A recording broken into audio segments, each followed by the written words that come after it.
să fii disponibilă sexual, ești curvă, să nu fii disponibilă sexual, ești rigidă și feministă, probabil, și de fapt lesbiană. Deci sunt niște chestii, tu nu poți să fii ok în niciun caz. În politică! Vrem femei în politică! Vrem femei în politică! Vrem femei în politică! Vrem femei în politică! Vrem femei în politică! Noi nu suntem doar femei și bărbați.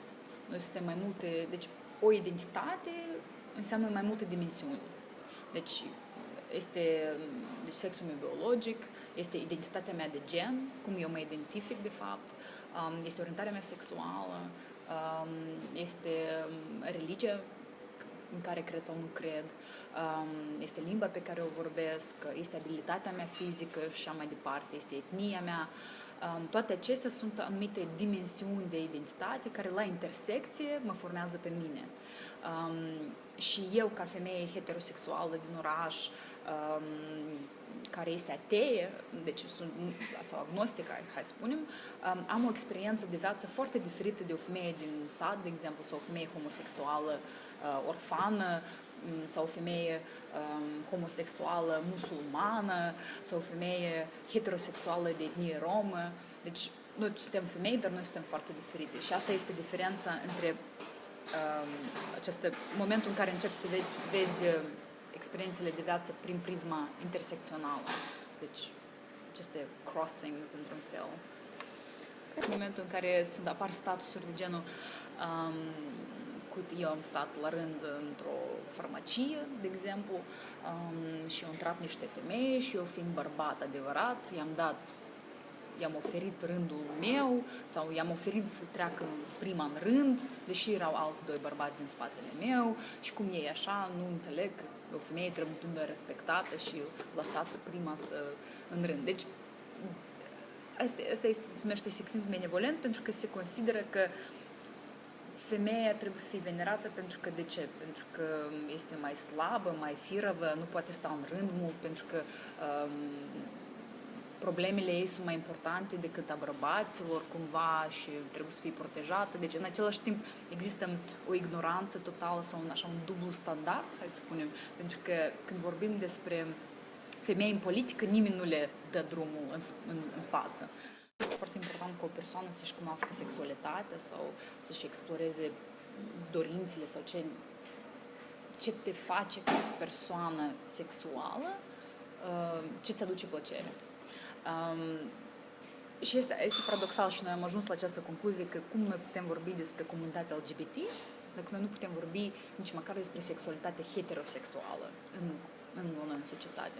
Ce am observat în China, de exemplu, este faptul că fetele în China cumva nu sunt încurajate să-și exploreze sexualitatea. Foarte des ele ajung la 24 de ani și niciodată nu și-au văzut vaginul. Deci nimeni nu le-a spus, e o oglindă, du-te acasă și uite-te cum arată vaginul tău și cum acolo tot funcționează. Și, din păcate, educația sexuală nu este vorba doar de niște tineri să predea tinerilor, este de asemenea o discuție dintre părinți și copil.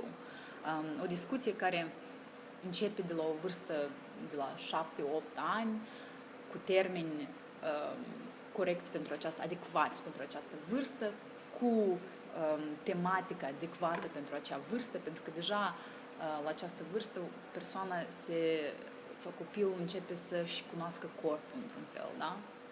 Și cu fiecare an are nevoie de mai multă înțelegere ce înseamnă corpul lor și necesitățile corpului. Și aici ajungem necesitățile corpului și respectarea altui corp. Pentru mine cazul cu spitalul din Bălți, spitalul neuropsihologic din Bălți, în care fetele cu dizabilitate mentală au fost violate de un doctor și complicii sunt asistentele medicale, procuratura, sunt persoanele din sistem. Este un sistem întreg care este un complice. Și vocile lor nu sunt auzite. Ele vorbesc, dar vocile lor nu sunt auzite, pentru că ele nu sunt privilegiate, pentru că ei au o dizabilitate mentală, pentru că ele sunt orfane, pentru că ei nu au părinți care sunt poate mai înstăriți, care o să lupte pentru dânsele sau o să le protejeze. Deci statul sau persoanele care le discriminează, le violează, îi vede ca persoane, deci nici nu persoane, ele sunt dezumanizate în acest proces. Și cel mai aiurea este că nimeni nu vorbește despre acest caz. Cineva din voi știe o persoană trans, ca să vorbească ce înseamnă să fii trans și asta e persoane normale sau nu știu ce.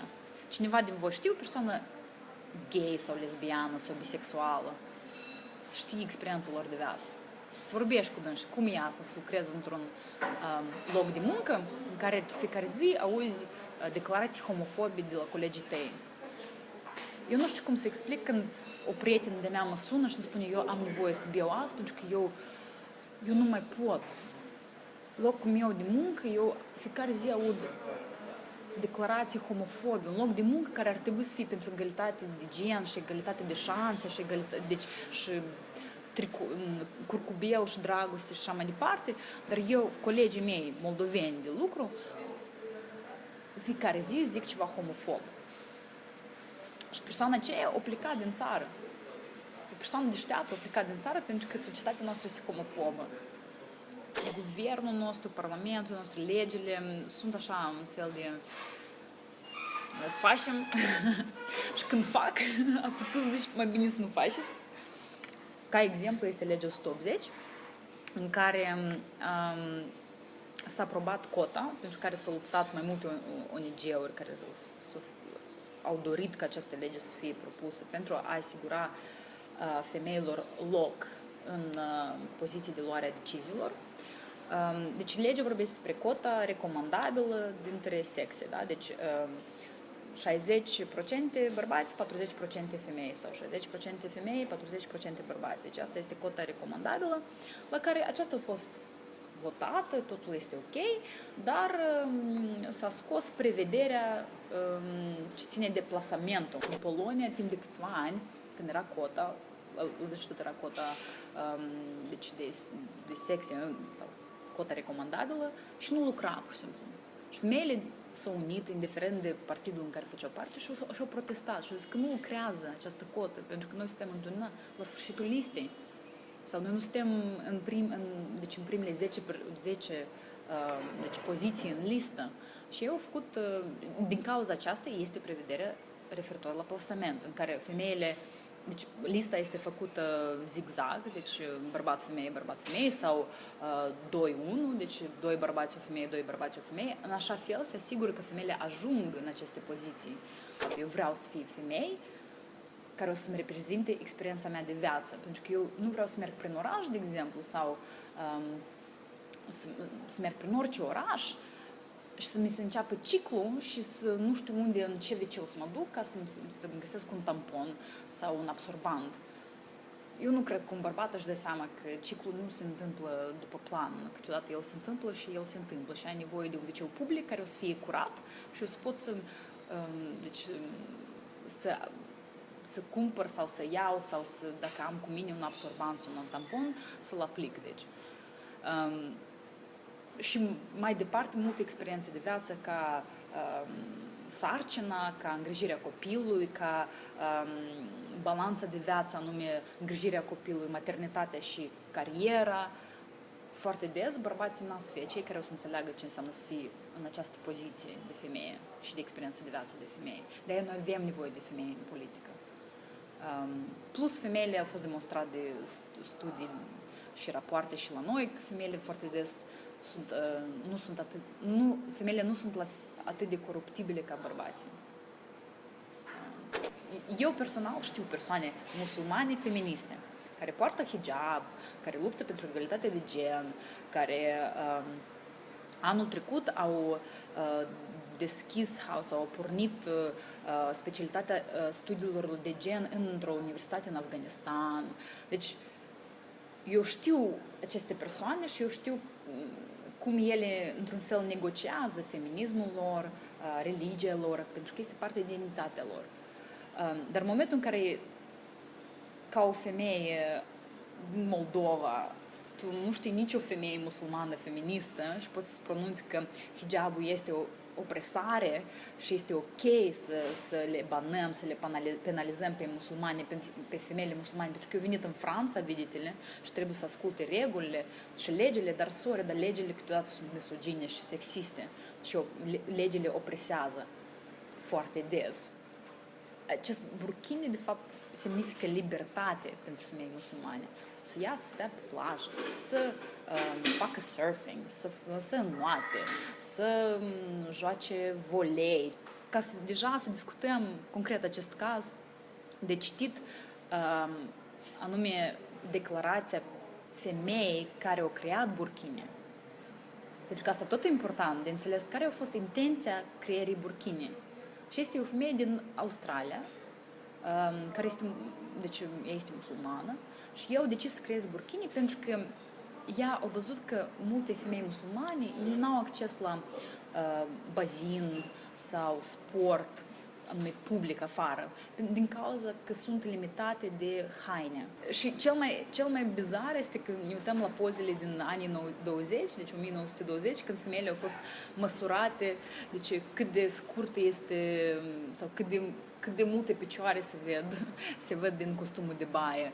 Și ajungem la faptul că, wow, femeile, de fapt, ele niciodată nu pot fi îmbrăcate cum ele vor. Sau ele sunt prea dezbrăcate, sau ele sunt prea îmbrăcate. Și cumva acest felul în care este îmbrăcată femeia este folosită pentru a proteja moralitatea bărbaților, că, Doamne ferește, o să-i scoală. Ok, sorry pentru provocare. Și pe de altă parte, femeia este folosită pentru a proteja securitatea societății, pentru că teroriști. Nu, adică, unde este logica? Nu înțeleg. Eu mi-asum privilegiul de a fi născută în oraș. Părinții mei sunt din oraș, bunii mei sunt din oraș. Eu sunt privilegiată în acest sens. Eu sunt privilegiată că ambii părinți lucrează și sunt abili fizic să lucreze. Eu nu am nicio dizabilitate fizică sau mentală. Eu sunt heterosexuală, eu am făcut studii superioare, am masterat din altă țară, dintr-o universitate care se consideră prestigioasă. Eu am un lucru bun care îmi plătește bine și nu trebuie să cer bani de la părinți sau așa mai departe. Deci, în toate sensurile astea, eu sunt privilegiată. Eu poate sunt mai privilegiată decât unii bărbați în această țară. A fi independent sau independentă înseamnă de asemenea să-și asumi responsabilitatea acțiunilor. Și să nu aștepți ca cineva să vină să te ajute să ieși din rahatul tău, să rezolvi problemele tale. Trebuie singur să le rezolvi. Și în momentul ăsta de independență, asta e moment de responsabilitate. Pentru că de altfel este, poți fi independent, dar ești infantil. Aștepți ca cineva să vină mai superior sau care să aibă grijă de problemele tale.